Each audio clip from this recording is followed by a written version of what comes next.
Starting with the name of Allah Almighty, who is the master of the day of judgment, and a bundle of the Ruth Islam and beloved Prophet Muhammad sallallahu alaihi wasallam. Dear students, exercise 11.2, question number 8. At an old age house, there are people of different age groups as given below. तो students 40 से लेकर 50 तक की as के 3 लोग हैं, 50 से लेकर 60 तक के 8 हैं, 60 से लेकर 70 तक 11, 70 to 85 और 80 to 90 4 लोग हैं जी ओल्ड हाउस में.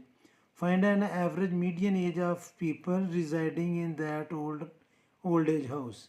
तो स्टूडेंट्स हमने मीडियन फाइंड करना है और ये ग्रुप्ड डेटा है.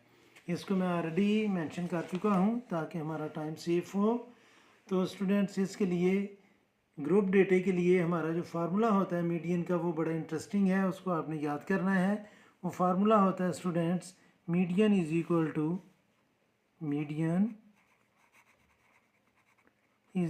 To L plus h over f into n-2/c. तो सबसे पहले तो आपने ये सारी चीज़ें समझनी है कि एल क्या है. एल है लोअर क्लास बाउंड्री, एच है size of class interval, frequency है मीडियन ग्रुप की, एन है स्टूडेंट्स टोटल नंबर जो हम कैमुलेटिव फ्रीक्वेंसी प्लस करेंगे, और सी है मीडियन ग्रुप से ऊपर वाली जो कैमुलेटिव फ्रीक्वेंसी है वो हमारा होगा सी. तो पहले हम कैमुलेटिव फ्रीक्वेंसी फाइंड करते हैं. तो पहले ही कैमुलेटिव फ्रीक्वेंसी के पहले कॉलम में लिखा जाएगा 3, दूसरे में स्टूडेंट्स हमने नेक्स्ट नंबर 8 ऐड करके लिखना है, ये बन जाएगा 11. तीसरे में हम ये नेक्स्ट नंबर को ऐड करेंगे 22 में 5 प्लस किया 27, और 27 में हमने 4 को प्लस किया तो ये आ जाएगा 31. तो अब स्टूडेंट्स हमने मीडियन ग्रुप फाइंड करना है. मीडियन ग्रुप फाइंड करने के लिए हम n को यानी कि ये जो टोटल नंबर आए हैं उनको हम डिवाइड करेंगे स्टूडेंट्स 2 से. तो मीडियन ग्रुप जो है हमारा वो होगा n/2. मीडियन ग्रुप हमारा होगा n/2. n की जगह हमने लिखना स्टूडेंट्स 31/2. तो स्टूडेंट्स 31 को 2 से डिवाइड करेंगे तो यह आएगा 15.5. तो वो कैमुलेटिव फ्रीक्वेंसी जिसमें 15.5 आ रहा है उसको हमने सर्कल करना है कि वो हमारा मीडियन ग्रुप होगा. तो ये स्टूडेंट्स इसको मैं सर्कल करूँगा तो ये ग्रुप हमारा मीडियन ग्रुप है.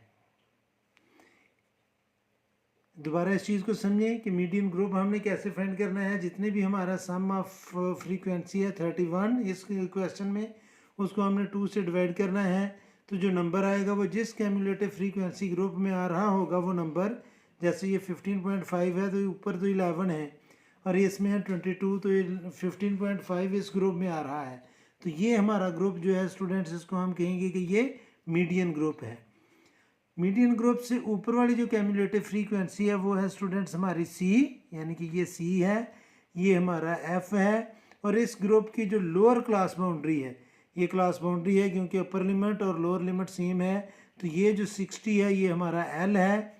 कैमुलेटिव फ्रीक्वेंसी हमने फाइंड कर ली. साइज ऑफ क्लास इंटरवल, चाहे आप अपर लिमिट का डिफरेंस ले लें चाहे लोअर लिमिट का डिफरेंस ले लें, तो वो हमारा होगा एच, यानी कि साइज ऑफ क्लास इंटरवल. तो सबसे पहले हम डेटे को इधर लिखेंगे. इसमें जो एल है वो है स्टूडेंट्स 60, एच जो है साइज ऑफ क्लास इंटरवल वो 70 में से 60 माइनस करें या 80 में से 70 को माइनस करें वो है 10. फ्रीक्वेंसी है स्टूडेंट्स मीडियन ग्रुप की फ्रीक्वेंसी वो है 11, और n है 31. ये जो टोटल नंबर है ये हमारा n है 31. और c जो है स्टूडेंट्स वो मीडियन ग्रुप से ऊपर वाली जो कैमुलेटिव फ्रीक्वेंसी है वो होती है c, तो c है हमारा 11.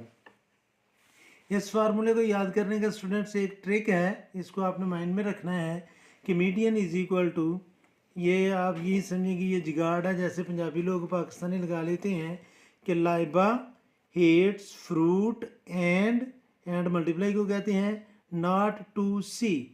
इस तरह आप इस फार्मूले को आसानी से याद रख सकते हैं कि Laiba hates fruit and not to see. तो इस तरह इस फार्मूले को आप याद कर लेंगे. इस फार्मूले को आपने ज़रूर याद करना है. मैं कंफर्म नहीं हूँ, मैं श्योर नहीं हूँ कि क्या पेपर में वो फार्मूला की लिस्ट आपको देगा या नहीं देगा. ओ लेवल के और IGCSE लेवल के पेपर में तो वो फार्मूला की लिस्ट दे देते हैं क्वेश्चन पेपर के साथ। फेडरल बोर्ड का मुझे अभी कंफर्म नहीं है कि वो लिस्ट देंगे या नहीं देंगे, तो आपने इस फार्मूले को ऐसे याद करना है, Laiba hates fruit and not to see. तो स्टूडेंट्स हम फार्मूला दोबारा लिखेंगे कि median is equal to Laiba hates fruit and not to see. तो अब स्टूडेंट्स हम इसमें वैल्यू पुट करेंगे।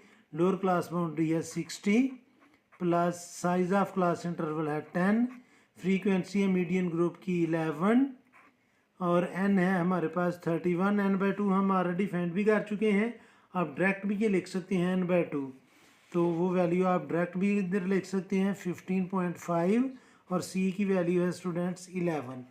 तो अब आपको पता है कि डिमेस रूल के मुताबिक हम सबसे पहले ब्रैकेट को सॉल्व करेंगे, तो ये आएगा 60 प्लस 10/11 और 15.5 में से 11 हम माइनस करेंगे तो बाकी आएगा 4.5। अब स्टूडेंट्स 4.5 को हमने 10 से मल्टीप्लाई करके 11 से डिवाइड करना है, तो जब हम इसको 10 से करेंगे मल्टीप्लाई तो ये बन जाएगा 45 और 45 को जब आप 11 से डिवाइड करेंगे तो ये आ जाएगा स्टूडेंट्स 4.09। 2 डिजिट तक मैंने इसे राउंड ऑफ कर लिया है, तो इसका मीडियन बन जाएगा स्टूडेंट्स 64.09 या 64.1। तो ये दोनों तरह से आपका आंसर करेक्ट है। तो ये था स्टूडेंट्स क्वेश्चन नंबर 8। उम्मीद है कि आपको इस क्वेश्चन की समझ आ गई होगी। फिर भी अगर कोई कन्फ्यूजन हुई तो आप कमेंट बॉक्स में ज़रूर कमेंट्स कीजिएगा, कोशिश करूँगा कि जल्द से जल्द आपको रिप्लाई करूँ। और आखिर में हमेशा की तरह अल्लाह से दुआ करूँगा कि आप सब हमेशा खुश रहें और ज़िंदगी के हर मैदान में कामयाब हूँ। आमीन। अल्लाह हाफिज़।